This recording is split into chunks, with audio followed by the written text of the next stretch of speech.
Welcome to today's episode of How the Game Was Won. And for today's game, we're looking at the round 7 of the FIDE Grand Prix in Tbilisi.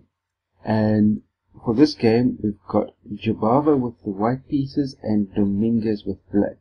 And because there are quite a number of moves to play through before we get to the first interesting position to study, I'm just going to scroll through the moves as I'm talking about the initial part of the game. And as you can see from the way the moves are flying past, it's a typical type of Scotch game, Ponziani type of setup that has obviously now been developed already into the middle game, and we scrolled all the way through to the position just after white has played rook to a4, and what we've got left over is a really complicated position. Obviously, to white's advantage is the beautiful passed pawn sitting on the a file, but at the same time he needs to be careful because his knight sitting here on c4 is pinned back against the queen, so which means that the knight isn't really at the disposal of being able to defend that pawn, and as a result that a pawn might just fall. However, if he manages to be able to hold that together, then that a pawn might just prove to be a good number of problems for black as the game progresses. In this position, for instance, Dominguez could have played something along the lines of knight d6 with queen b3, knight takes c4 a7, rook b5, queen takes, rook takes, and rook takes c6, and you've got a dead drawn rook and pawn endgame with just about a completely symmetrical pawn structure. Or for that matter, after knight b6, if white had played rook a6, which looks a little bit dangerous, but it simply shows that after you do a little bit of calculation, that there's no way of really getting the pawn beyond a7. For instance, queen takes d6, knight takes, rook takes c2, a7, rook d2, knight c4, and rook d7, and as I mentioned, that a7 pawn has really got nowhere to go. But instead of these options that Dominguez had at his disposal, instead he uncorked knight c7, which looks like it's not helping his position at all. For instance, the game continued with a7, knight b5, queen d3, rook takes a7, rook takes a7, and here again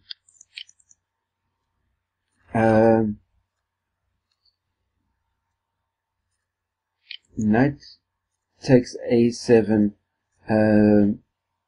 must have been Dominguez's original intention, but it doesn't quite work out, because after queen d8, king h7 and knight e3, the black defense is completely uncoordinated, and the main threat of queen f8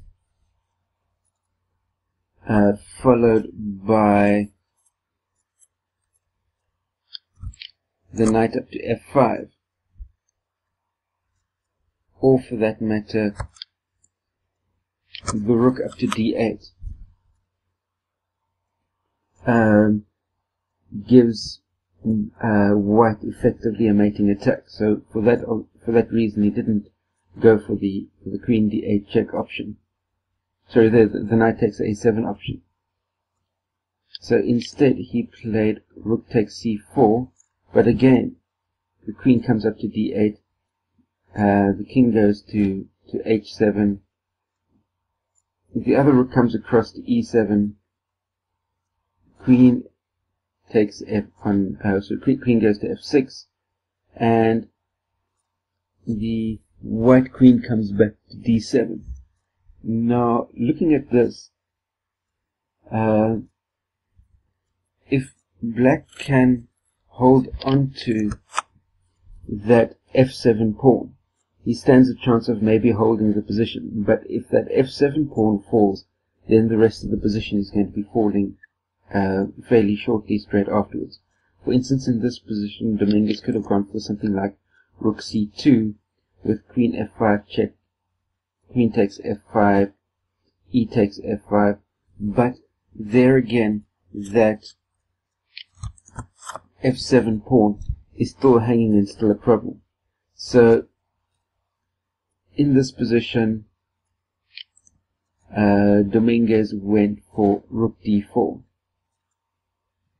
and for a player of Jobava's strength, the rest is just simply a matter of mechanics, as I mentioned before. Nail down that f7 pawn, and then shortly straight after the king's position, it becomes completely untenable. But let's just have a look and see. I'll scroll through the moves relatively slowly of the type of mechanics involved in this type of ending.